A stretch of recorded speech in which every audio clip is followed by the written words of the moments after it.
আসসালামু আলাইকুম। কেমন আছেন সবাই? আশা করি ভালো আছেন। আলহামদুলিল্লাহ আমিও ভালো আছি। আমার ভিডিও ভালো লাগলে সবাই আমার চ্যানেলটি সাবস্ক্রাইব করে দিবেন, ভিডিওতে একটি লাইক দিয়ে দিবেন। এই যে এটা আমাদের ধান ক্ষেতের জমি, এখন ধান কাটতেছি। কিছু ধান কাটা হয়েছে, বাকিগুলো এখনো কাটতেছি।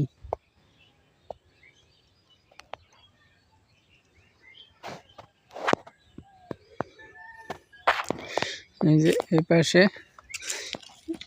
আরেকজন লোকে সবজি ক্ষেত করেছে।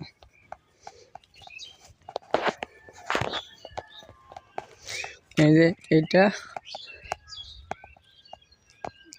খেয়ে ধান কাটা শেষ। এটাতে এখন সরিষা গাছ লাগিয়েছি, ছোট ছোট কিছু সরিষা গাছ উঠেছে।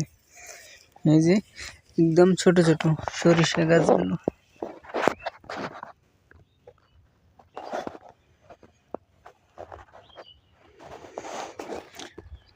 এইটাতে সরিষা লাগানো হয়েছে। এখন আপনাদেরকে দেখাবো আমার কবুতরের বাসার আপডেট, কোন বাসায় কি আছে ওটাই দেখাবো এখন। এই যে এই বাসায় একটি বাচ্চা আছে কবুতরের। 2টি ডিম ছিল, একটি ফুটেছে আর একটি ডিম ফুটেনি। এই বাসায় 2টি বাচ্চা অনেক বড় বড় হয়েছে। এই যে 2টি কবুতরের বাচ্চা এখানে,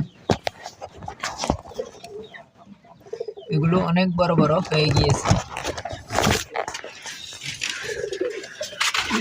এই বাসায় এখনো কিছু নেই, বাসায় তৈরি করতেছে। এই বাসায় 2টি ডিম আছে, ফুটেছে কিনা দেখি। ওই যে ফুটেনি এখনো, একটি আজকে ফুটবে। এই যে ফুটার জন্য জায়গা করেছে, এই যে ভেঙে জায়গা করেছে।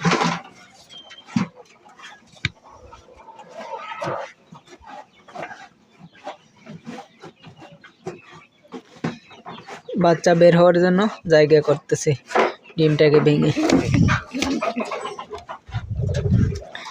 এটা এখনো ভাঙতেছে না। এই যে এই বাসায় আবার একটি মোরগ ডিমে বসেছে। এই যে ডিমে বসেছে মোরগটি। এই যে বড় কবুতরগুলোকে এখন খাবার দিয়ে দিব।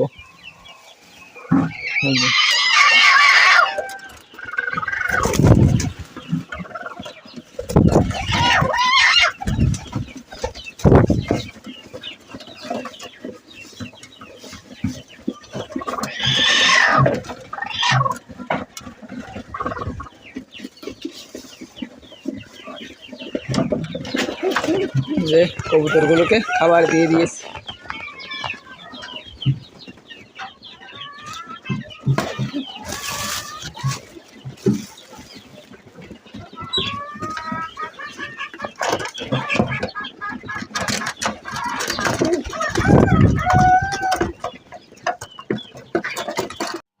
এই যে আজকে আমার ইনকুবেটরের ডিম থেকে বাচ্চা ফুটতেছে। এই যে একটি ফুটেছে, বাকিগুলো তো খেয়েও ফুটতেছে।